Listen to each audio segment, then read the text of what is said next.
I'm the scat man.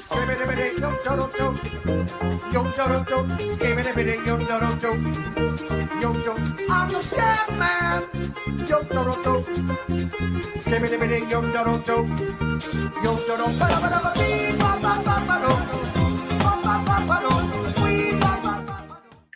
Happy Wednesday, Disco Dan. That's so funny. Carlos shouting at his wife, "Where's my disco ball?" That's so funny. Hey, Wednesday, we made it through the snowstorm. Did you have to drive last night in the old snowstorm? I did. It was No, I actually, my son had practice and I got out of the rink at 6:30 and I walked out and it was like snowing like crazy. I'm like, where the heck did this come from? So it was a slow drive home, but then once I got home, it was snow all over the place and I had to bring out the shovel before I it's a disaster. It's a disaster, but nothing really beats. I don't know you nice weathered people out there. I don't know if you know the feeling of getting inside a nice warm house after getting out of the cold. Oh, it's awesome. It is awesome. Well, welcome to NHL Puck Props presented by Sports Interaction on covers with 14-year NHL vet Carlo Colaiacovo. Stacks 8 ass crack last night, Big Mike. Big Mike is just an absolute poet and a man of many words. We had thunder snow here in Ohio. That's pretty crazy. We had some of that last year, but yeah, that doesn't happen very often. Nice. Yes. Good morning to the pumpers there in the chat. Juice pumping. Stacks were scary yesterday. All the unders hit. Except for the Marshall, we got everything at 6 or better. The unders were there. Yeah. I did try to live bet that Marchand hat trick after. Did you see the TNT bit? Hilarious, bro. When Department of Broadcast Safety. Yeah. Here's another softball question, Brad. He's like, you have the worst power play in all of hockey. What are you going to do about it? I know. That was so funny. So good. Yeah. This slate is value town. I'm going to go through our plays, but I could be convinced on nearly, not all, but nearly every dog. And someone on Twitter today, when I posted, "Hey, which dogs do you like?" I think I said, I could get a handful of dogs today. And someone's like, "I thought you wrote dongs." Yeah, you would. Yes, Dan Daminal says, yes, we need more of that TNT, but absolutely. The Monday night, the prime games are cool too, right? Like those, they're starting to add a little more to the slate, getting big games on. But I don't know. They knew what they were doing at TNT last night. Let's get to it. Coming off another winning night. Dorofeyev bungs us up for the sweep, but oh well. Good read on some unders, and all the faves won last night. Oh, sorry, I think Dallas was a slight favorite in that game, but like I said, not a lot of goals going. Usually don't get texts from you saying this is what we need to do tomorrow, but yes, Nashville, Montreal, money line plus 115, dog number 1. And then on top of that, PP1 man. See you, Matheson. It's about time, right? Yeah. Lane Hudson, top power play. Take him for a point at plus 125. Take him for assist at plus 145. Take him for a power play point at plus 550. Woo! We like that one. Yes. You're like, Nashville, pretty good defensive team, you say. But they might have old Eustace and Noonan in net tonight. And I'll get your take on it. New goalie, basically, he's been there for like 2 days. He's maybe skated with them once or twice. This was a guy coming off a 4.14 goals against and an .836 save percentage in his last 6 games. Got shipped out of Colorado, obviously. What kind of challenges does that create for a team in terms of communication, on the penalty kill? Like, there's a lot of things you need to have experience with your goaltender, and I don't think Nashville has it tonight.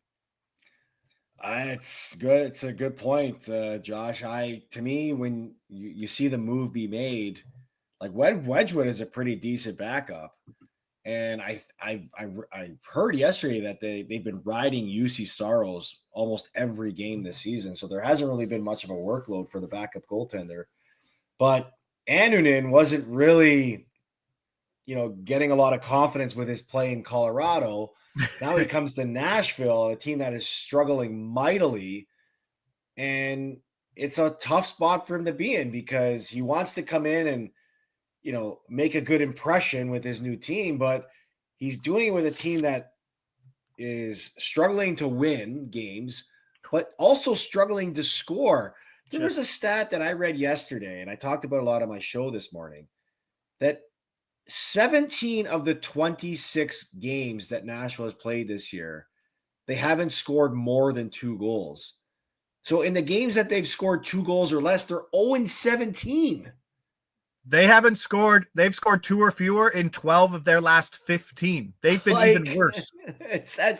So if you're Annunen going in there, you're saying to yourself, Can't make a mistake. Exactly. I got to put up a shutout tonight to try to get a wins. And it's a very, very tough spot for a reeling Nashville team. And I think it's a very good spot for Montreal coming off of one of their most energizing wins of the season. Even though it was only a 2-1 game, right? It was only a 2-1 game. It was the Patrick Laine debut, scores that massive goal. It was the expectation that Montembeault was going to be the third Canada goalie. He has an unbelievable game. And then it was their captain, Nick Suzuki, finishing it off overtime. And that was just, a great way to cap off such an emotional, such an energizing night. And you wonder if that's something that could energize this group moving forward, where talking to some people in management, they feel like they're just about to turn a corner here in Montreal. And this is a great opportunity for them to at least build on that positive momentum they built from last game. Yeah, watch out. Alex Newhook on the top line. Watch out for Montreal. But I like him in this spot. I don't know if they're going to turn a corner, but, I mean, all of a sudden your power play has Lane Hudson and Patrick Laine on there. And that's now Cole Caulfield has more space. It's starting to look a lot more exciting offensively for Montreal. Take him here on the money line. Take Hudson for assist plus money. Winnipeg, Buffalo. I don't know why you want to take Buffalo. The only reason you want to take Buffalo here is because Winnipeg's losing. Well, guess what? Buffalo's losing too. They have you can't really talk yourself into it. Winnipeg is too good. They've lost 4 in a row. 5 in a row is a lot. The offense has scored 1 goal in 3 of their 4 losses. The loss of Nick Ehlers is something. So now you got Velarde and Perfetti. They're a stack that we're going to play here as well. We'll put that up now at plus 250. Was on it before, but didn't get it. But like the Buffalo run. And we're going to take Winnipeg in regulation at plus 115. We've dodged bullets. We haven't ran it. I think the last time they won was the time we got them that 1-0 win. Oh, no, that was the Minnesota game. That was Minnesota, yeah. Sorry, yeah. But Buffalo also on a 4-game losing streak. So, like, 2 teams with 4-game losing streaks. Winnipeg's obviously the better team here. They've allowed 12 goals in their last 3 losses. They're giving it up. I mean, UPL has not been great. That's what the Islanders are here for, to get your fan base feeling good about themselves. Andy, our guy. And you know why Andy's loving every loss by the Islanders when a certain goalie is playing in net? Oh, yes. Yeah. His bet of the century is Sorokin under wins. Century. Yes. How we could see it. We could see a James Reimer start here for Buffalo, because Buffalo's coming off that absolutely crushing loss. That Colorado 4-0, lose 5-4. Thanks for coming regulation. Out. In regulation. And guess what? Rasmus Dahlin might not be playing tonight. He exited that game. That's massive. That's a 23-minute guy. Yeah. Winnipeg. Don't overthink it. Like, if you're backing the dog here, I think you want Buffalo at a better price. I was actually pretty wild to see Winnipeg minus 135. Mm-hmm. Detroit, Ottawa. This one makes 0 cents. 0 cents. Ottawa. Why is Ottawa the most overvalued team right now? But they're minus 175 on the money line at home, coming back from where? A Western road trip. California. And they've been off. They've been off since Sunday, yeah. But what's there to like? Is there that big of a separation between Detroit, a healthy Detroit team, and a healthy Ottawa team? Yeah, no.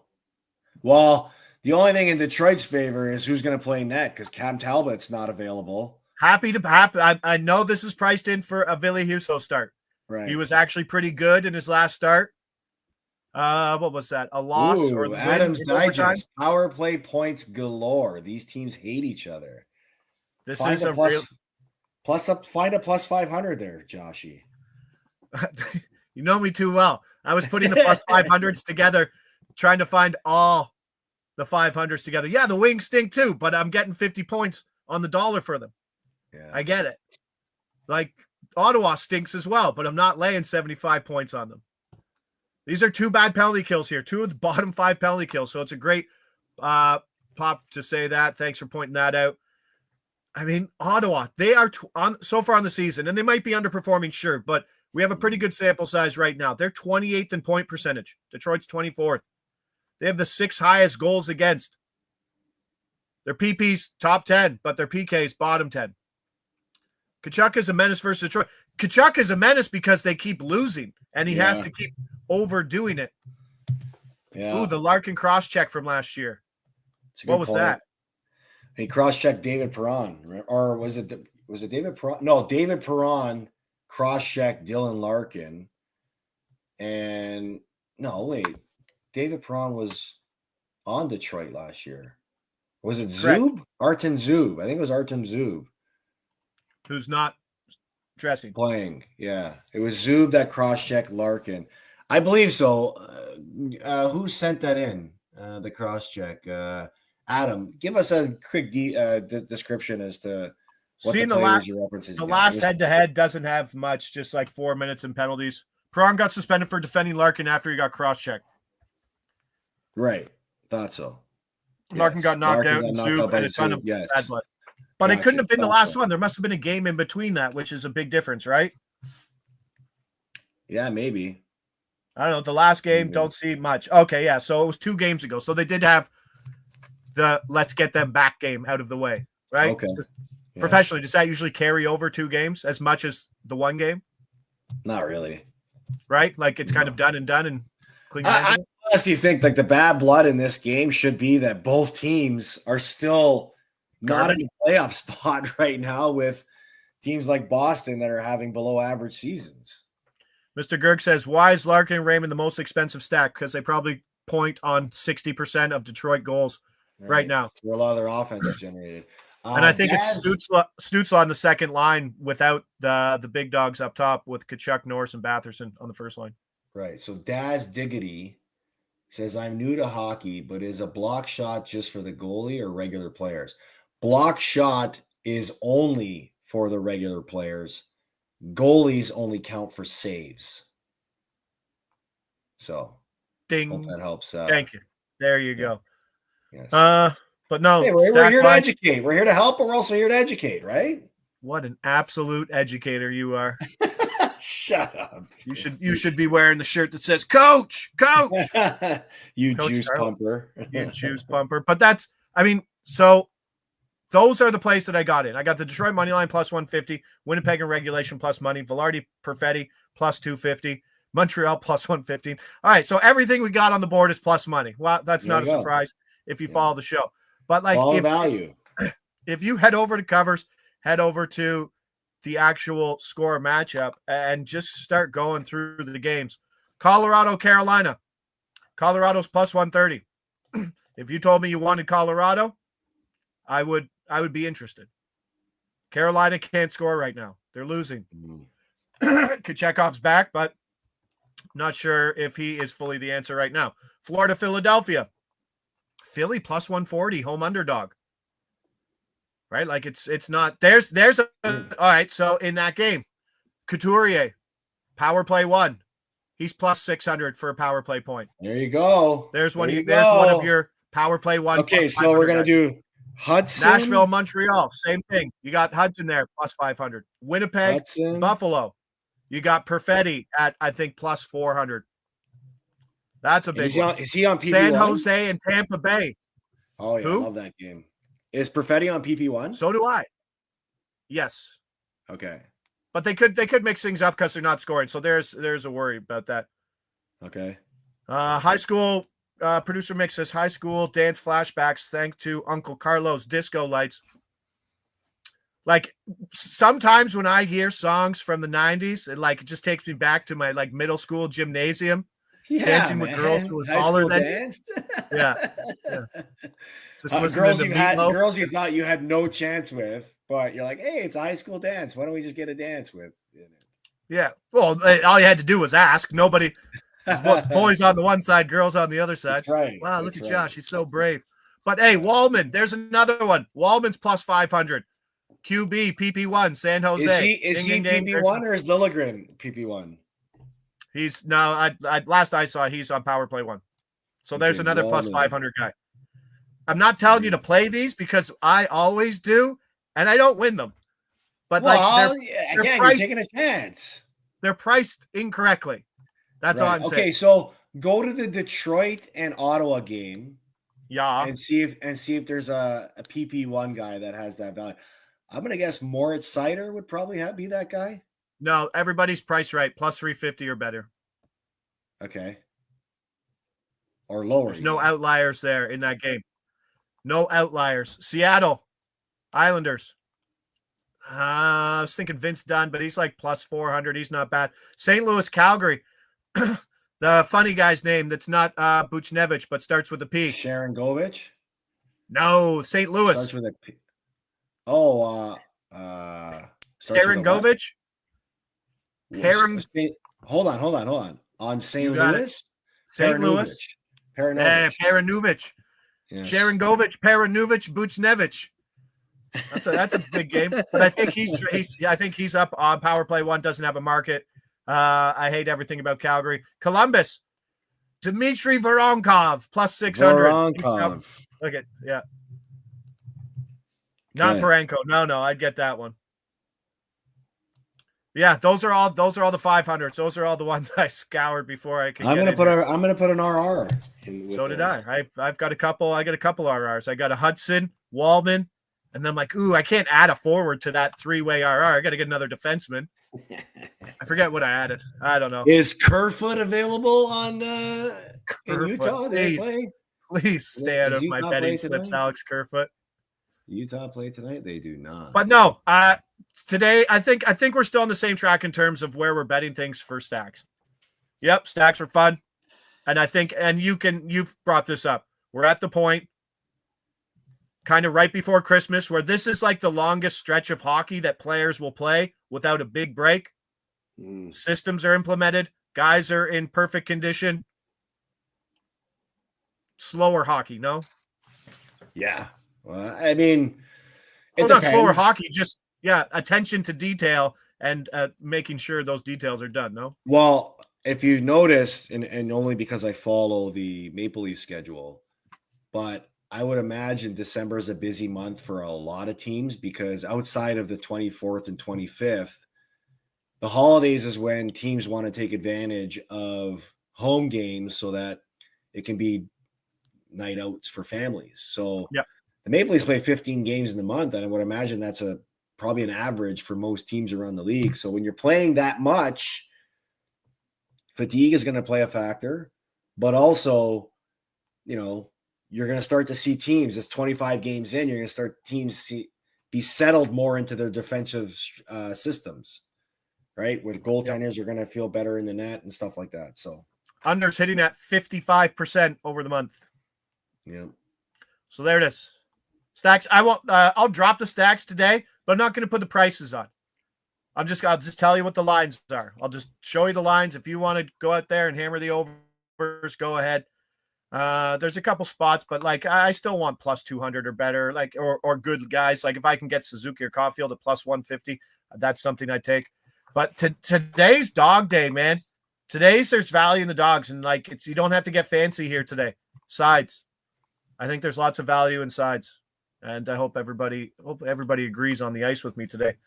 Let's leave it at that. What do we got here? King Boog just dropping everything. McDavid plus 125 for a power play point is my favorite play of the day. Columbus, worst PK last 30 days. That is that's not a bad little play there. And Edmonton is coming off of a 1-0 shutout loss to Vegas, right? Vegas, where they had 0 power plays. Yeah, crazy. In the game, not just them, in the game. Yeah, total. No power plays either way. Like I said. And Columbus obviously coming off of that very, very emotional game in Calgary with the Johnny Gaudreau celebration. So there's one, like, just last touch on before we duck out here, because basketball release shows coming up at 10:30, and you juice pumpers who are sitting there freeloading, make sure you hit that like button if you haven't already. Keeping tabs on the analytics to see who's doing it. St. Louis and Calgary game. Where do you go on that? Like, Calgary's like 6-0 at home in their last home games. Dustin Wolf's playing great. Yeah. They're literally an under wagon. St. Louis, under new bench boss in Monty, are playing 4 in a row. like a different team. They're also an under wagon team. Totals of 5.5, leaning to the over. I like the under. Are both these teams kind of cancel each other out? Maybe a low scoring affair in Calgary? I wouldn't put it past them. I mean, that's when Montgomery's come in. He's come in and he's created a newfound confidence with that group, but he's also come in and established a new way to play defense. And it obviously helps with their goaltender. Joel Hofer's been getting a couple more starts. He's looked really good. Binnington, who was just named to Canada for the Four Nations Cup, the last game that he played really good. And Calgary, you just mentioned it. They're finding ways to win games, and they're doing it because they're getting incredible goaltending from Dustin Wolf. Certainly isn't their offense. I don't think I've won a single stack on the Flames this year. No, it's not their offense. Sharon Govich, awesome. He could have 0 points this year. I wouldn't be surprised. I have no idea how they split that up, and those lines keep absolutely blending. So they're a tough one. It's certainly staying off. I'm going Detroit, Colorado, and Montreal money line. I like a lot of that. I'm playing them in singles, but you do you out there. Thursday in the books. Let's leave it at that. Good slate today. More hockey Stay tomorrow. hot. Let's stay hot. Let's just keep winning days. Those are the plays at the bottom. I'm on Twitter if you need me. I'm Josh Ingles. He's Carlo Colaiacovo. This is NHL Puck Props presented by Sports Interaction. We'll see you tomorrow, 10 a.m. Ciao, folks.